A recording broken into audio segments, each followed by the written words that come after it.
यो people, good morning, good evening, good afternoon. जो video देख रहे हैं उन सबके लिए कैसे हैं सब लोग बेटा। ओके, एक बार फिर से स्वागत है आप सबका हमारे नए लेक्चर में। गाइस, आज की क्लास के अंदर हम लोग जो है वो करने वाले हैं हमारा पेपर नंबर 1 के मोस्ट इंपोर्टेंट 30 क्वेश्चंस को डिस्कस। इसका जो पीडीएफ है अनसोल्ड का मैंने टेलीग्राम के ऊपर डाल दिया था। आई होप आपने उसको देख लिया होगा और उसको सोल्व भी कर लिया होगा। तो अब आप लोग उसको टैली कीजिएगा। ओके, हाँ जी सर। और बाकी ये सोल्यूशन वाला जो है ये पीडीएफ भी मैं टेलीग्राम चैनल के ऊपर जो है वो डाल दूंगा। अगर आपने अभी तक हमारा टेलीग्राम चैनल ज्वाइन नहीं किया तो डिस्क्रिप्शन के अंदर आपको लिंक मिल जाएगा। ओके, तो उसको आप ज्वाइन कर लीजिएगा। मोस्ट इंपोर्टेंट अपडेट्स जो है हम वहां पे डालते रहते हैं। ओके, हाँ जी सर। तो आइए शुरुआत करते हैं। सबसे पहला क्वेश्चन आज का जो है वो आ रहा है ये, एरिक, मेडलाइन एंड एबीआई या इन्फॉर्म आर इंस्टेंस ऑफ। ये सब जो है वो क्या है? ये सब जो है ये है आपकी क्या बोलो, ये सब है सर हमारी इलेक्ट्रॉनिक डेटाबेस। ये सब जो है वो क्या है आपका डेटाबेस है। अगर हम बात करते हैं किसका, एरिक का, तो ये ऑनलाइन लाइब्रेरी है जहां पे आपको क्या मिलेगा, research, education research and information है वो वहां पे डेटाबेस मिलेगा आपको। मेडलाइन जो है वो है क्या, बिब्लियोग्राफिक डेटाबेस मिलेगा किसके, लाइफ साइंस के बारे के अंदर। यहाँ पे आपको जो है वो बायोलॉजी या लाइफ साइंस के बारे में जो है वो डेटाबेस है। और एबीआई या इन्फॉर्म जो है ये most renowned multidisciplinary business research database है। तो ये थोड़ा सा ध्यान रखिएगा, ये तीनों जो है वो क्या है आपका इलेक्ट्रॉनिक डेटाबेस। मतलब यहाँ पे आपको ई फॉर्म के अंदर जो है वो डेटा अवेलेबल हो जाएगा जिसको आप आगे रिसर्च के अंदर जो है वो यूज कर सकते हैं। Second question, what is the main objective formative evaluation? एक होता है फॉर्मेटिव, एक होता है समेटिव। फॉर्मेटिव की अगर मैं बात करता हूं तो कौन सा इवैल्यूएशन होता है, जल्दी बोलो सर। फॉर्मेटिव जो है एक फॉर्मेटिव इवैल्यूएशन एक ऐसा इवैल्यूएशन होता है जो होता है कब, ड्यूरिंग दी कोर्स। मतलब कोर्स के दौरान जो इवैल्यूएशन हम बच्चों का करते रहते हैं, जैसे क्लास के अंदर 20-20 नंबर के 10-10 नंबर के टेस्ट जो हम लेते रहते हैं उसको बोलते हैं आप लोग क्या, फॉर्मेटिव। टेस्ट क्यों लेते हैं, ताकि बच्चा जो है वो लर्निंग के लिए क्या रहे, प्रेरित रहे। तो ये करते हैं। द मेन ऑब्जेक्टिव जो है फॉर्मेटिव इवैल्यूएशन का इज टू एनहांस करने के लिए क्या, स्टूडेंट लर्निंग को क्या करने के लिए, एनहांस करने के लिए। वैसे इसके अंदर जो है ये डी ऑप्शन भी हो सकता था, to understand the learning difficulty, कि बच्चे को जो है वो पढ़ाई के दौरान क्या क्या मुश्किल आ रही है उस चीज को अंडरस्टैंड करने के लिए। बट क्योंकि इवैल्यूएशन आप कर रहे हो तो इवैल्यूएशन वहां पे डायग्नोसिस हो सकता था, फॉर्मेटिव डायग्नोस। अगर इवैल्यूएशन की बात हो रही है तो जनरली वहां पे टेस्ट की बात की जा रही है। तो ऑप्शन जो है वो क्या बनेगा, बी बनेगा। थोड़ा ध्यान रखिएगा।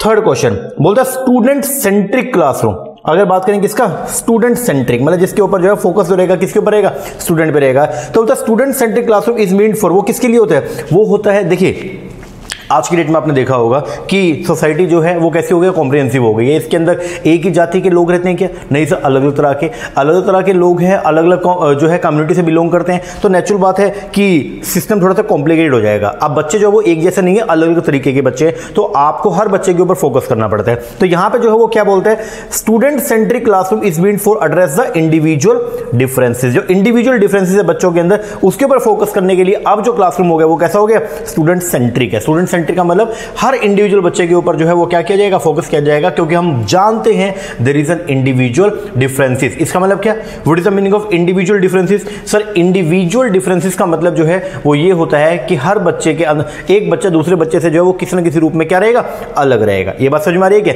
मतलब जो प्यूपिल्स है, जो प्यूपिल है बोले तो जो स्टूडेंट है वो एक दूसरे से क्या होते हैं, डिफर होते हैं। इसी को बोलते हैं इंडिविजुअल डिफरेंसेस। ओके, हाँ जी सर।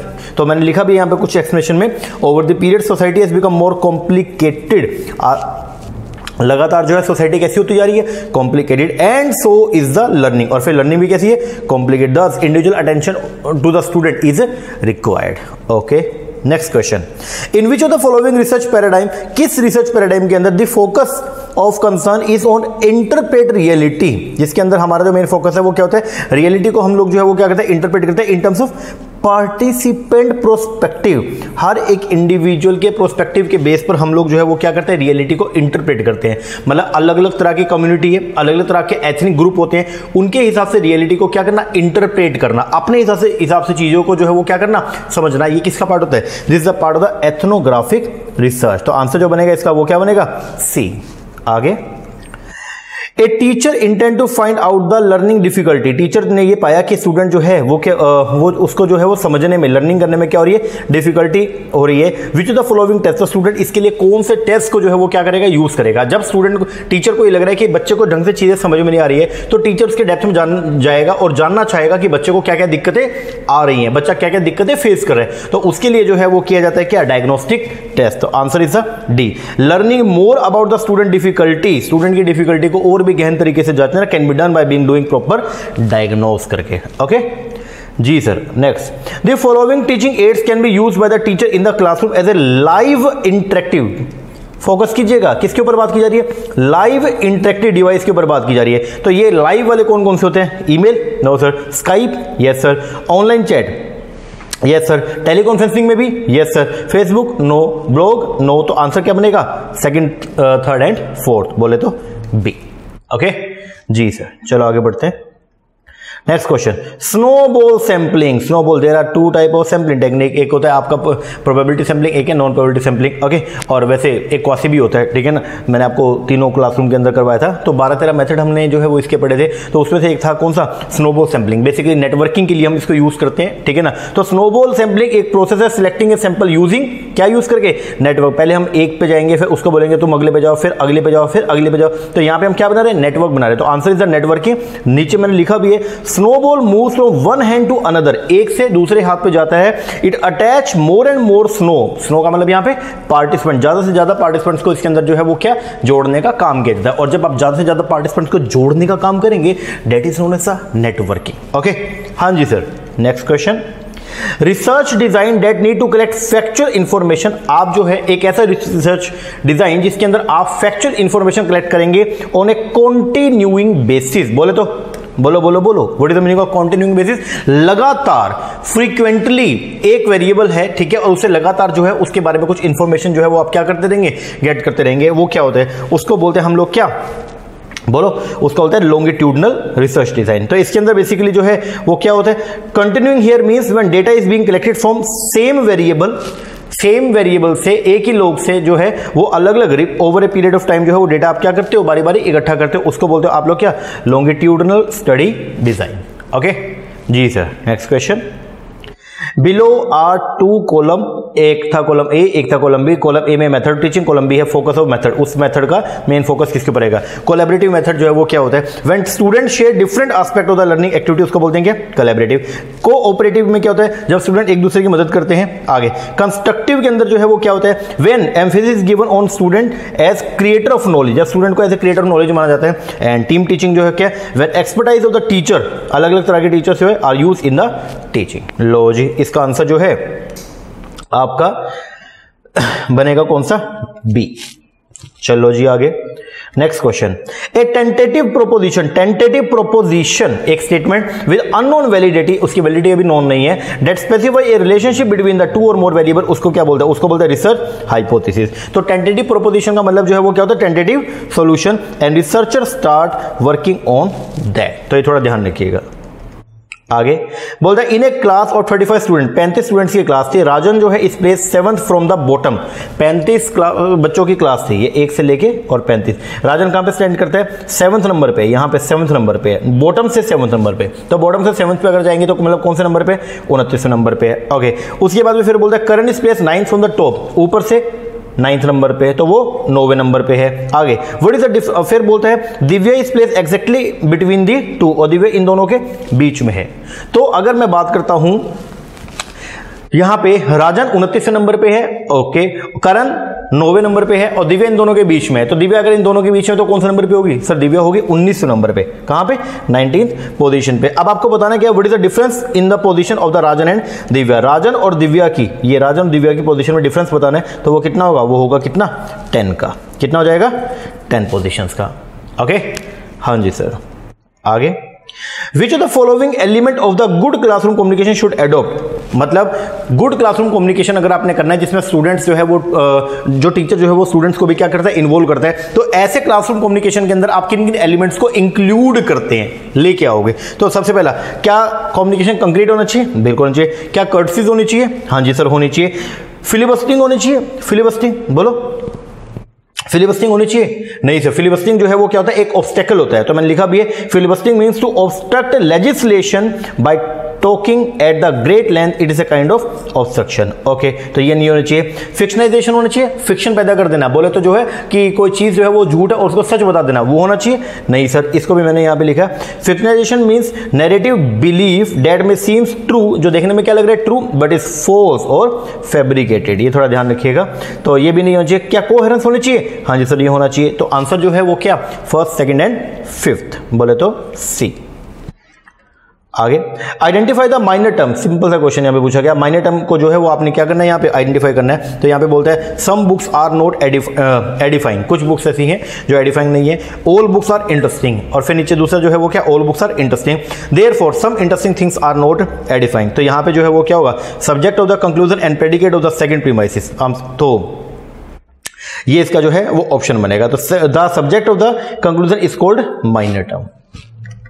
नेक्स्ट बोलता है अगर ड्राइवर जो है वो क्या है 12 है, गवर्नमेंट जो है वो कितनी है 20, बिलीव जो है वो क्या 16, तो आपको बैठ बताना है। अब देखो ड्राइवर के अंदर कितने अल्फाबेट है 6, तो 6 का डबल कितना हो गया 12, गवर्नमेंट में कितने अल्फाबेट है 10, 10 का डबल कितना हो गया 20, बिलीव के अंदर कितने अल्फाबेट है 8, 8 का डबल कितना हो गया 16, तो बताओ बैट में कितने अल्फाबेट है 3, तो 3 का डबल कितना हो गया 6, आंसर ए। आगे non verbal communication is mostly, non verbal communication जो है वो कैसा होता है, स्ट्रक्चर नेचर का या अनस्ट्रक्चर? सर अनस्ट्रक्चर होता है, जैसे आपके गेस्चर, टच, बॉडी लैंग्वेज, इनके थ्रू जब आप कम्युनिकेशन करते हो तो इस तरीके का कम्युनिकेशन स्ट्रक्चर नेचर का होता है? नहीं सर, वो तो अनस्ट्रक्चर होता है। आगे the reasoning which would be helpful in finding new knowledge, एक ऐसी रीजनिंग जिसके अंदर हम नई नॉलेज को जो है वो गैदर करने का काम करते हैं, और the fact about the world, तो उसको क्या बोलते हैं, उसको बोलते हैं हम लोग क्या, इंडक्टिव। क्या बोलेंगे, इंडक्टिव। इंडक्टिव का मतलब क्या होता है, जनरलाइजेशन करना, that is done by looking at specific instance.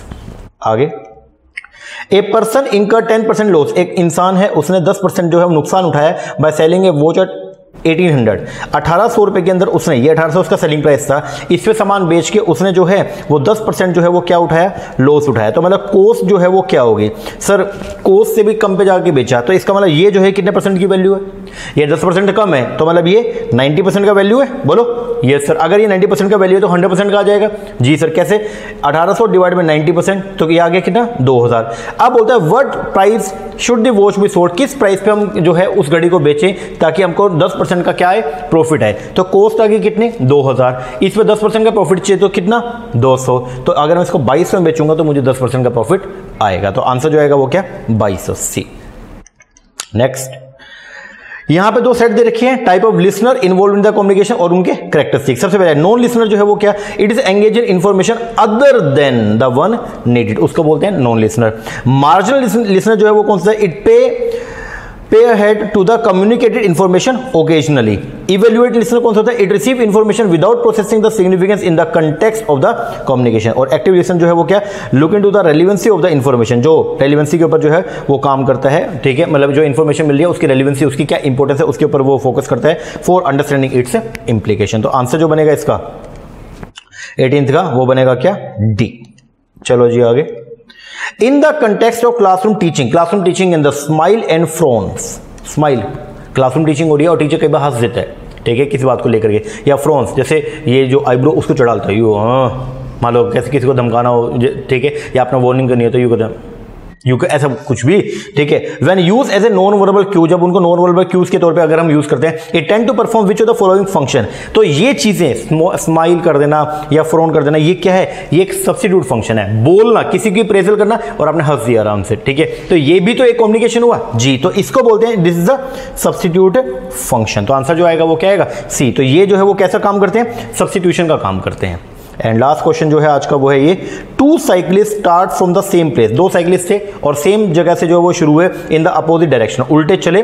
One goes towards north, एक चला नॉर्थ की तरफ, लेकिन किस स्पीड पे चला 9 किलोमीटर पर आवर पे, और एक चला साउथ की तरफ, किस स्पीड पे चला 10 किलोमीटर पर आवर पे। What time will they take to be 47.5 kilometre apart, तो वो जो है 47.5 किलोमीटर के बाद जो है वो कितने टाइम के अंदर जो है वो मिलेंगे। तो देखो जब डायरेक्शन जो है, डायरेक्शन ऑफ मूवमेंट जो है वो क्या होती है, अपोजिट होती है, तो वहां पे स्पीड को हम क्या कर देंगे, एडअप कर देंगे। तो इफेक्टिव स्पीड जो है वो कितनी रही, 9 और 10 कितना 19 किलोमीटर। ओके, अब आपको बताना क्या है, टाइम, डिस्टेंस आपको पता है, ठीक है, डिस्टेंस कितना है 47.5 किलोमीटर, ओके, और आपको स्पीड पता है वो कितनी है 19 किलोमीटर पर आवर, और इसकी बेस पर क्या बताना है, टाइम। तो टाइम, डिस्टेंस का फॉर्मूला कहता है स्पीड इनटू टाइम, तो इसको आप निकाल लो, time is equal to distance upon में स्पीड, तो ये आएगा कितना 2.5 आवर्स, ये आपका आंसर आ जाएगा।